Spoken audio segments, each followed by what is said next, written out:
What if I told you that one of the most mysterious books of the Bible was never meant to be hidden from you? A book that holds terrifying secrets about the fallen angels, the giant beings that once ruled the earth, and apocalyptic prophecies. The angels, God's perfect creations, were once tempted by the beauty of humankind. They gave birth to a hybrid race, the Nephilim, beings who carried the power of angels and the desires of men. But why? Why was a book filled with such extraordinary stories banned, erased from the Bible, hidden from humanity for thousands of years? Could it be that the secrets within this book are too dangerous to be revealed? Today, we uncover the hidden mysteries of the Book of Enoch, the forbidden book of the Bible. But before we dive into these secrets, let's turn back time to the moment this book was written. The Book of Enoch was composed over 2,000 years ago, between the 3rd and 1st centuries BCE. It is named after Enoch, the 7th patriarch from Adam, who is said to have walked with God and was taken directly to heaven without tasting death. While much of the Christian world gradually forgot this book, the Ethiopian Orthodox Church remained steadfast in preserving it as a sacred part of their Bible. Here within the ancient rock-hewn churches of Ethiopia, the Book of Enoch is more than just a mysterious text. It is an inseparable part of faith. But why did the Western world choose to remove such an important book? The answer lies in the heated debates of the early church councils. Many believed its content was simply too different. The vivid descriptions of the angelic realm, the universe, and the fall of the Watchers stretched far beyond what was written in other biblical texts. Yet, despite its removal from the canon, the Book of Enoch's influence quietly persisted throughout history. Its echoes can be found in medieval art, in the poetry of Dante, in the works of Milton. Tales of fallen angels, celestial wars, and final judgment all bear the unmistakable imprint of Enoch's forbidden book. And today, in an era of science and technology, this ancient text is being rediscovered. Scholars, researchers, and spiritual seekers alike are returning to its pages, attempting to decipher the mysteries hidden within. Perhaps now is the time for us to uncover those secrets together, and it all begins with the story of the Watchers, the angels who observed and made a fateful decision that altered the course of human history. They were called the Watchers, the observers. 200 angels sent by God to guide and protect humanity. Gifted with immense power and wisdom, they stood at the threshold between heaven and earth. But what happens when these perfect beings begin to desire what they were forbidden? When they look down upon the earth and behold the beauty of human women? Under the leadership of Semjaza, the Watchers did the unthinkable. They made a pact, vowing to abandon heaven and descend to the mortal realm. A decision that would not only seal their fate, but alter the course of human history. When human beings began to increase in number on the earth, the sons of God saw that the daughters of humans were beautiful, and they married any of them they chose. Genesis 6, verses 1-2. These brief verses in the Bible offer only a passing mention, but the Book of Enoch unveils the full story behind them. The Watchers did more than just marry human women. They committed a greater transgression. They shared forbidden knowledge with mankind. Azazel taught the forging of swords and the crafting of weapons. Semjaza revealed the secrets of sorcery and enchantments. Other angels introduced poisons, astrology, cosmetics, and the mysteries of the cosmos. Strangely, this story isn't unique to the Book of Enoch. In Greek mythology, we have Prometheus, the titan who stole fire from the gods and gave it to humanity. In Mayan legends, there is Vukupkakix, the arrogant being who sought to become the sun god. From Mesopotamia to Norse lore, myths of divine beings granting knowledge to mortals and suffering the consequences are found across cultures. But knowledge always comes with a price. With the secrets of heaven in their grasp, mankind began using them for war, for lust, for the pursuit of power. And the most terrifying consequence was about to emerge. The offspring of the Watchers and human women, the Nephilim, the giants. The fall of the Watchers is not just a tale of forbidden love. It is a story of the fragile boundary between heaven and earth, the cost of knowledge, and the consequences of crossing the limits that were never meant to be broken. As the Watchers fell, and humanity descended into sin, another vision emerged in Enoch's revelations, a mysterious figure known as the Son of Man. In the Book of Parables, Enoch describes a breathtaking vision. "I saw the Ancient of Days seated upon his throne, and beside him was one whose face was like that of a man." This being was no ordinary angel. He was described as a celestial entity existing before the stars themselves. He would be the final judge, the one who held the fate of both the righteous and the wicked. Centuries later, in the New Testament, Jesus frequently referred to himself as the Son of Man. In the Gospel of Matthew, he declared, "You will see the Son of Man coming on the clouds of heaven with great power and glory." These words seem to mirror Enoch's very vision. This imagery has inspired Christian art and literature for centuries. From Michelangelo's frescoes in the Sistine Chapel to the poetry of William Blake, the Son of Man has been depicted as a being of otherworldly beauty, both divine and deeply human. Even in modern popular culture, the concept of a savior who is both celestial and human continues to resonate. From novels to cinema, the archetype of a redeemer embodying both divinity and mortality continues to captivate our imagination. But what makes Enoch's vision of the Son of Man so remarkable? Perhaps it is because, for the first time in ancient religious literature, we see a clear depiction of the connection between divinity and humanity. A concept that would go on to shape the very foundation of Christian faith. From visions of angels and the Son of Man, the Book of Enoch takes us on yet another journey, one that unveils the secrets of the cosmos through the astronomical book. In this section, Enoch describes a unique calendar system, one consisting of 364 days, divided into 4 equal seasons of 91 days each, a system believed to be mathematically perfect and spiritually sacred. According to Enoch, each day the sun passes through one of the 364 heavenly portals, creating a flawless cycle. Not the 365-day year we recognize today, but 364, a number divisible by 7, aligning perfectly with the 7-day week. A divinely ordained pattern. What is astonishing is the accuracy of these observations. Without telescopes or modern technology, Enoch detailed the movements of celestial bodies, the lunar cycle, and the shifting of the seasons with remarkable precision. Today, with space telescopes and advanced technology, we know that a solar year is approximately 365.2490 days long. Yet, intriguingly, Enoch's 364-day system aligns more closely with Earth's biological rhythms. Scientists have discovered that many natural biorhythms actually follow a 364-day cycle. And perhaps this is no coincidence. In the astronomical book, celestial cycles are more than just numbers. They're expressions of divine order, the rhythm of the universe set in motion by God. Every movement of the sun, every phase of the moon, carries deep spiritual significance. Perhaps that is why, as science advances, we continue to uncover the sophistication of these ancient insights. The astronomical book is not merely a text on astronomy. It is a bridge between science and spirituality, between physics and the metaphysical. In the Book of Dream Visions, Enoch speaks in the language of symbols, a spiritual code written through the imagery of animals. In his visions, the people of Israel are represented as white sheep, while the empires that oppress them take the form of wolves, bears, and lions.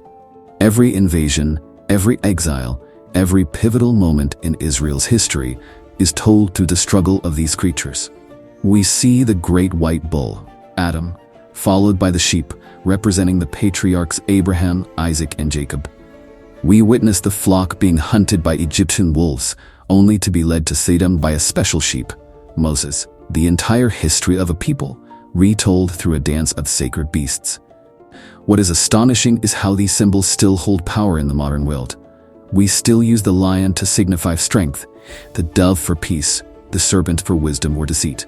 The symbolic language of Enoch is not foreign to our consciousness. It remains deeply embedded in how we perceive the world. From corporate logos to Hollywood films, from street art to advertising, we continue to use animals as metaphors to convey messages. Could this be evidence that Enoch's symbolic language touches a deeper layer of humanity's collective subconscious? Perhaps that is why the Book of Dream Visions still resonates today. Because no matter how much the world changes, we still rely on symbols to understand ourselves, our history, and our destiny. The Epistle of Enoch, The final section of the book is not a vision nor a set of laws, but a letter, a desperate message written for all generations. Enoch warns of a world consumed by sin, where humanity has lost its moral compass. He writes, "You have overturned the order of heaven and earth, turning righteousness into wickedness, and wickedness into what is accepted." These words, penned over 2,000 years ago, seem to echo our world today. In an age where the line between right and wrong grows increasingly blurred, where technology outpaces ethics, where power and greed threaten the very survival of our planet. But Enoch does not speak only of judgment, he also points the way to salvation. Seek righteousness before it is too late, he urges, for the day will come when all deeds shall be revealed, and every soul must face what it has sown. In the context of the modern world, this message takes on new meaning. It is no longer just about personal salvation, but about collective responsibility, about confronting the consequences of today's choices for the generations to come. The epistle of Enoch ends with a promise that those who choose the path of righteousness will be rewarded not only in the spiritual realm, but even in this life, a message of hope, of transformation, and of the power of moral choice. And perhaps this is why an ancient book like the Book of Enoch still speaks to us today, because the questions it raises are the same questions we continue to wrestle with. The boundary between good and evil, the cost of knowledge, and our responsibility for the future. The Watchers left humanity with more than just forbidden knowledge. They also left behind a hybrid race, the Nephilim, giants born from the union of angels and humans. The Book of Enoch describes the Nephilim as beings 3 times the height of an ordinary person, possessing immense strength and extraordinary intelligence. They were not just formidable warriors, but rulers and builders of colossal structures. Curiously, throughout the world, archaeologists have uncovered astonishing evidence. From the massive stone walls of Baalbek, Lebanon, where blocks weighing over 800 tons were stacked with incredible precision, to the towering 10-meter Moai statues of Easter Island. During the 19th and early 20th centuries, reports of giant skeleton discoveries surfaced. In Ohio, archaeologists claim to have found skeletons measuring up to 2.5 meters. In Wisconsin, burial sites allegedly contained remains of individuals nearly 3 meters tall. Modern science has proposed several theories to explain these findings. Some researchers suggest they could be the result of rare genetic mutations. Others speculate about the existence of a separate evolutionary branch of humanity. Even in our own time, cases of gigantism exist, a medical condition that causes excessive growth. But does this explain the descriptions in the Book of Enoch? Perhaps the truth lies somewhere between myth and science. Ancient megastructures continue to challenge our understanding of early engineering capabilities. The silent, towering stones still pose questions about those who built them. And maybe the story of the Nephilim is not just a legend about giants of the past. It is also a warning about the consequences of crossing natural boundaries, about humanity's relentless pursuit to become like the gods. But the Watchers did not just leave behind their giant offspring. They also passed down knowledge once reserved for the heavens. The Book of Enoch details the forbidden teachings of the fallen angels. Azazel introduced metalworking and the forging of weapons. Semjaza taught sorcery and astrology. Other angels shared the secrets of medicine, cosmetics, and how to interpret weather patterns. What's astonishing is that these very fields align with some of the most significant leaps in human civilization. The Bronze Age and Iron Age, when humanity mastered metallurgy. The rise of astronomy in Mesopotamia and ancient Egypt. The development of early medicine. Archaeologists remain puzzled by the sudden emergence of advanced knowledge in ancient civilizations. How did the Sumerians develop sophisticated mathematical and astronomical systems in just a few centuries? Why do the Great Pyramids of Egypt reflect such profound understanding of geometry and celestial alignments? And this knowledge wasn't confined to a single region. From the Mayan pyramids to the ancient city of Mohenjo-Daro in India, from the megalithic structures of Europe to the Great Wall of China, similar technological advancements appear almost simultaneously across the globe. Today, we are witnessing another unprecedented leap in technology, from the internet to artificial intelligence, from nanotechnology to genetic engineering. Humanity once again stands at the threshold of discoveries that could redefine what it means to be human. But the Book of Enoch warns of the cost of knowledge.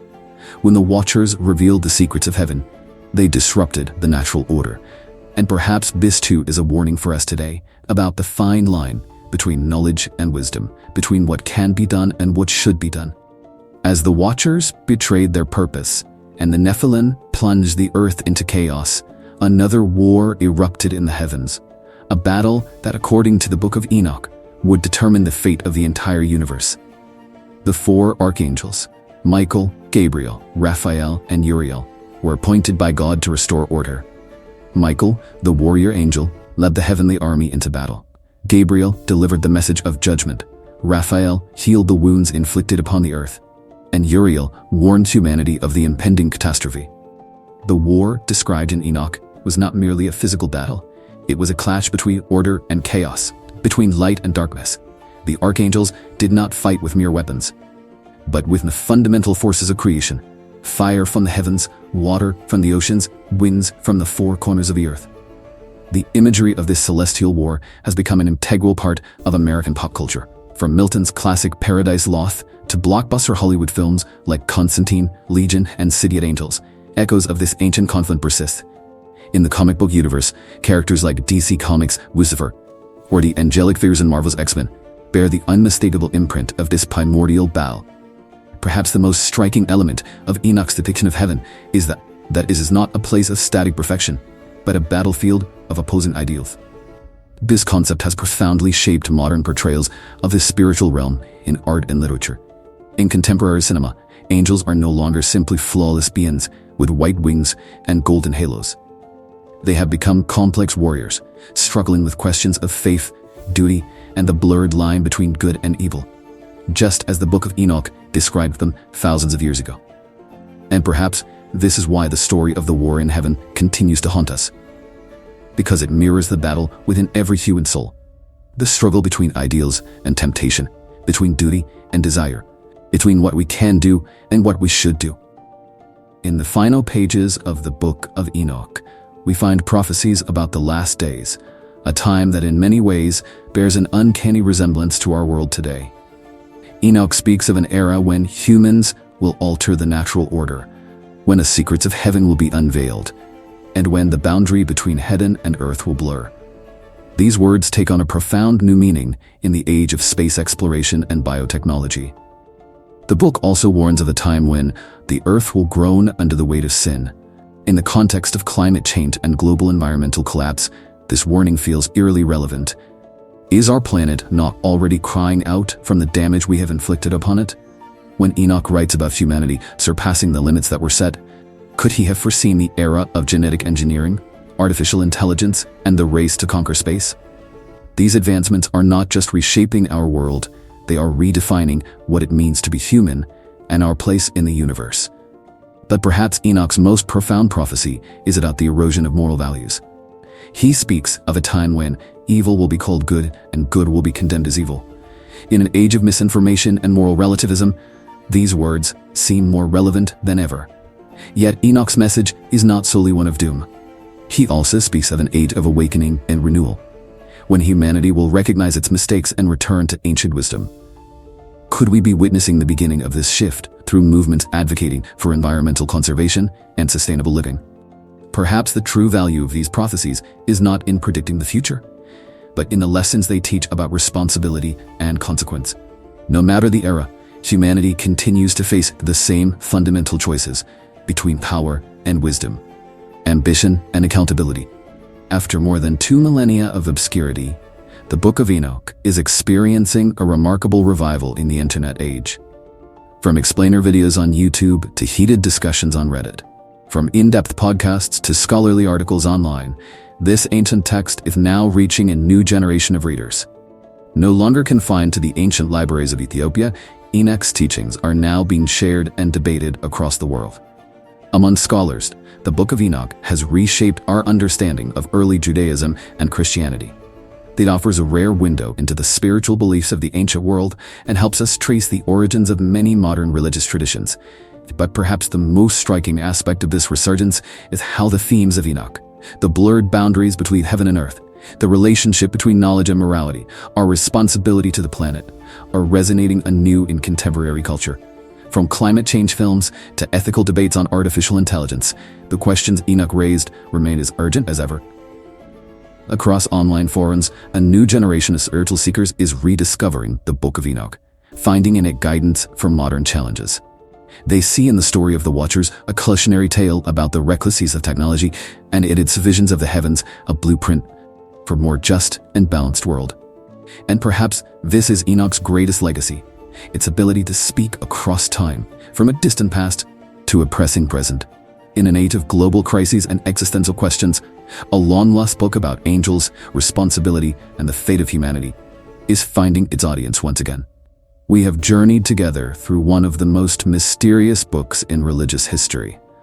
From the story of the Watchers and the Nephilim to the visions of the Son of Man and the war in heaven, the Book of Enoch is more than just an ancient text.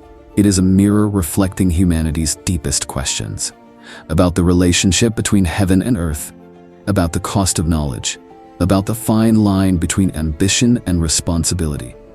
And perhaps that is why this book remains so relevant in our time, as humanity stands on the brink of technologies that could redefine our very existence. Enoch's warnings about crossing sacred boundaries feel more urgent than ever. So are we living in the age that Enoch foretold? Could the challenges of the modern world, from climate change to artificial intelligence, be a new version of the ancient struggle between ambition and wisdom? If these questions have made you think, share your thoughts in the comments below. And if you want to explore more ancient mysteries, don't forget to subscribe to our channel so you won't miss our upcoming videos on the hidden secrets of the Bible.